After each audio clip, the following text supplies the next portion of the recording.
रुक कर तो सीधा यहाँ पर अमित गुरु का कांग्रेस पार्टी से, उसके मनीष भाई बोलेंगे। अमित भाई क्या बोलेंगे? अब समय आपका। बड़ा सम्मान छत्र लगाया जा रहा है, स्वर्णीकरण हो रहा है, बाबा साहेब का सम्मान हो रहा है। मुझे बड़ा अच्छा लगा, वो लगना भी चाहिए।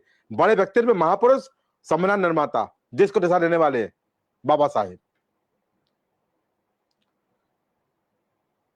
अमित भाई आपका म्यूट है, अनम्यूट कर लीजिए प्लीज। गौरव जी, आप सहित सभी साथी पैनलिस्टों को मेरा नमस्कार जी। और नमस्कार करना हमारे संस्कार में है। बाद में तो जद्दोजहद इतनी बढ़ जाती है कि हम लोग काफी बातें आगे बढ़ जाती है जी। देखिए, भारतीय जनता पार्टी के इस निर्णय का मैं स्वागत करता हूं। क्या बात। और स्वागत इसलिए भी करता हूं कि भारतीय जनता पार्टी ने पश्चाताप करने का प्रयास किया है। अच्छा, पश्चाताप कर रहे हैं, प्रायश्चित कर रहे हैं, पश्चाताप कर रहे हैं। ये इनको पश्चाताप करना पड़ेगा, अभी और करना पड़ेगा। मैं आपको दो चार उदाहरण दूंगा, दो चार घटनाओं का जिक्र करूंगा जो भारतीय जनता पार्टी की सरकार में, योगी जी की सरकार में उत्तर प्रदेश के अंदर हुआ जी। और सिलसिलेवार, ज्यादा नहीं, 6 से 8 महीने के बीच की मैं घटना आपको बता रहा हूं। 23 अगस्त 2025 मथुरा में अंबेडकर जी की मूर्ति तोड़ी गई। 21 जुलाई 2025 को प्रयागराज में, कोड़ापुर गांव में, वहां पे मूर्ति तोड़ी गई। 26 जून 2025 को बरेली में मूर्ति तोड़ी गई अंबेडकर जी की। 10 जून 2025 को मिर्जापुर में अंबेडकर जी की मूर्ति तोड़ी गई।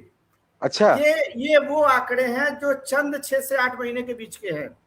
क्या बात। अगर इनके पूरे कार्यकाल के फहरिस्त को करेंगे तो ये सैकड़ों में जाएगा पूरे प्रदेश के अंदर, मैं आपको बता रहा हूं। तो भारतीय जनता पार्टी ने पश्चाताप करने का प्रयास किया है। इसके लिए मैं भारतीय जनता पार्टी की सरकार को और उनकी नुमाइंदगी कर रहे यहाँ हमारे श्याम सरोन भाई साहब को मैं बधाई देता हूँ कि कम से कम पश्चाताप में आप लोग भागीदार हो रहे हैं। क्या बात है। दूसरी बात मैं आपको स्पष्ट कर दूं, ये सिर्फ अंबेडकर जी का नहीं, महर्षि वाल्मीकि का, रविदास जी का, कबीरदास जी का और साथ ही साथ ज्योतिबा फूले का, इन लोगों की मूर्तियों को भी लेके ये सरकार कुछ सोची है। अच्छा, मेरा तो मानना है कि ये कदम अच्छा है, नो डाउट, चाहे पश्चाताप के रूप में ही हुआ, लेकिन इसके साथ साथ देश के अंदर तमाम महान विभूतियां हैं जिनकी मूर्तियों को क्षतिग्रस्त किया जाता है। पहले नंबर पे अंबेडकर जी की मूर्तियों को इन लोगों ने खूब क्षतिग्रस्त किया, तोड़ा फोड़ा, विरोध किया, मूर्ति लगने नहीं दी। और दूसरा काम इन्होंने किया, कांग्रेस के, और कांग्रेस की बात पूरे देश के थे, भारतीय पूर्व प्रधानमंत्री, चाहे नेहरू जी की मूर्ति हो, चाहे इंदिरा जी की मूर्ति हो, इनके ऊपर भी लोगों ने लगातार मूर्तियों को तोड़ा। मुझे लगता है ये परंपरा जो भारतीय जनता पार्टी की तरफ से जो चल पड़ी है ये ठीक नहीं है। एक दिन देखिएगा ये पश्चाताप नेहरू जी के सामने भी करेंगे। अभी तो अंबेडकर जी बानगी हैं और हमें गर्व है, हमें गर्व है कि अंबेडकर जी हमारे देश के पहले कैबिनेट के हमारे मिनिस्टर थे। हमें गर्व है कि हम हमारे संविधान को बनाने में अंबेडकर जी ने अपनी महती भूमिका दी।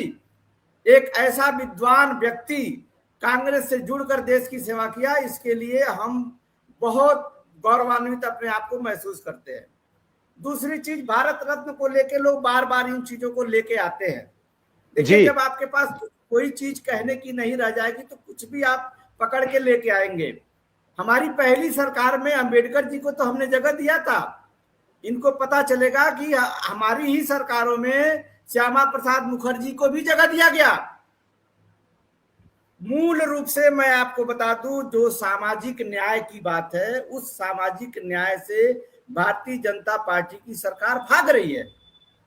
और अभी देश में तमाम नियम, कानून, कायदे ऐसे बनाए जा रहे हैं कि तमाम जाति वर्ग के लोग एक दूसरे के साथ लड़ाई पर आमादा है। तो मैं तो यही कहूंगा, अच्छा निर्णय है, लेकिन इस निर्णय को मैं एक पश्चाताप के रूप में ही, विवेक गौरव जी, मैं देखता हूँ। ये बार बार क्या बोले, पाप धुल रहा है क्या, पाप धुलेंगे क्या, ये बोल रहे क्या? पश्चाताप का मतलब ही होता है पाप धुलना, लेकिन उसके इतर ये गंदे काम भी करते हैं। ये पाप तो धुल रहे हैं। आपने देखा होगा दलितों के ऊपर इन लोगों ने पेशाब तक किया, इनके कार्यकर्ताओं ने। अभी मध्य प्रदेश की घटना आपने सुनी होगी, पूरे देश में एक ज्वलंत मामला था ये, दलितों के ऊपर पेशाब करने का। आपने आपने हाथरस की बेटी के साथ न्याय नहीं होने दिया। भारतीय जनता पार्टी की सरकार ने चिता तक नहीं जलने दी परिवार के सामने। ये दलितों की हितैषी कैसे हो सकते हैं? असल मामला जानते हैं कहाँ है? दो जगह सुई भारतीय जनता पार्टी की अटकी हुई है, इसलिए पश्चाताप कर रहे हैं, छत्र बना रहे हैं, ये पार्क बनाएंगे, सुंदरीकरण करेंगे। उसके पीछे दो कारण है। एक थोड़ा सा पुराना कारण है और वो ये है कि जो कांग्रेस ने एक मुहिम चलाई संविधान बचाने की, कि अच्छा। संविधान जो है खतरे में है, उस संविधान को बचाने की ये तरकीब है। और दूसरा, हालिया समाजवादी पार्टी के मुखिया अखिलेश यादव जी से जो मुलाकात हुई है राज रतन अंबेडकर जी की, जो प्रपौत्र हैं अंबेडकर जी के, उनकी जो मुलाकात हुई है, उस मुलाकात ने भारतीय जनता पार्टी के हाथ और पैर फुला दिए हैं। तो ऐसे में अब एक ही उपाय बचा है, 14 अप्रैल नजदीक है, कुछ सेवा और खातिरदारी पश्चाताप में कर लिया जाए। गौरव जी, मेरी बात आगे बढ़ता हूँ, पूरी हो गई। चलिए आगे बढ़ता हूँ। अमित भाई दोबारा आता हूँ। हमारे साथ मनीष शर्मा है।